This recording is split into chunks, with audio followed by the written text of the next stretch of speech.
السلام علیکم ورحمۃ اللہ وبرکاتہ۔ امید ہے کہ آپ تمام حضرات خیر و عافیت کے ساتھ ہوں گے۔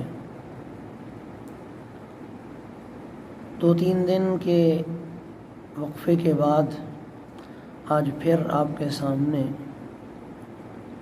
ایک اور اہم مسئلے کے ساتھ حاضر ہوا ہوں۔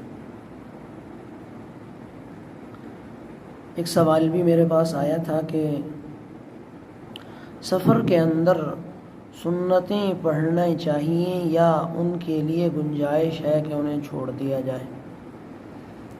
اس سوال کا جواب یہ ہے کہ سفر شرعی جس کو کہا جاتا ہے، اگر آپ اس سفر کے اندر ہیں یا عام سفر ہے کوئی بھی، تو اس سفر کے اندر سنتیں چھوڑنے کے لیے گنجائش نہیں ہے، بلکہ سنت بھی پڑھنی چاہیے بلا عذر، اور اگر مجبوری نہیں ہے تو ایسی صورت میں سنت ترک نہ کی جائیں۔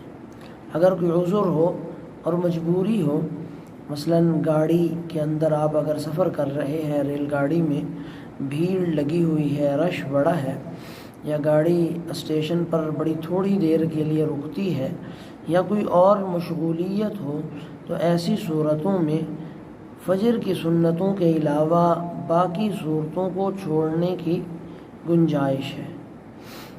اگر مشغولی نہ ہو، بھیڑ نہ ہو، آپ پڑھ سکتے ہوں، وقت بھی باقی ہو، تو پھر ساری سنتیں بھی مسافر پر لازم ہیں۔ قصر کا جو حکم ہے کہ ادائیگی آدھی ہو جائے گی 4 رکعت والی نماز میں، وہ قصر صرف فرضوں میں ہے، سنت میں قصر نہیں ہے۔ اگر آپ کے پاس وقت موجود ہے تو سنت کو پڑھنا آپ کے لیے لازمی ہے، اور اگر وقت نہیں ہے، گاڑی کے اندر رش بڑا زیادہ ہے، آپ سنت نہیں پڑھ سکتے، تو ایسی صورت میں ساری سنتوں کو چھوڑ دیں تو اس کی گنجائش ہے، لیکن فجر کی سنتوں کو چھوڑنے کی بھی گنجائش نہیں ہے۔ ایسی صورت میں فجر کی سنتوں کو پڑھنا آپ کے لیے انتہائی لازمی اور ضروری ہے۔ امید ہے کہ آپ کو یہ ویڈیو پسند آئی ہوگی۔ اگر یہ ویڈیو آپ کو پسند آئی ہے تو لائک اور شیئر ضرور کریں، اور ہمارے چینل مفتی محمود آفیشیل کو ضرور سبسکرائب کر دیں، تاکہ ہر نئی آنے والی ویڈیو آپ کو مل سکے۔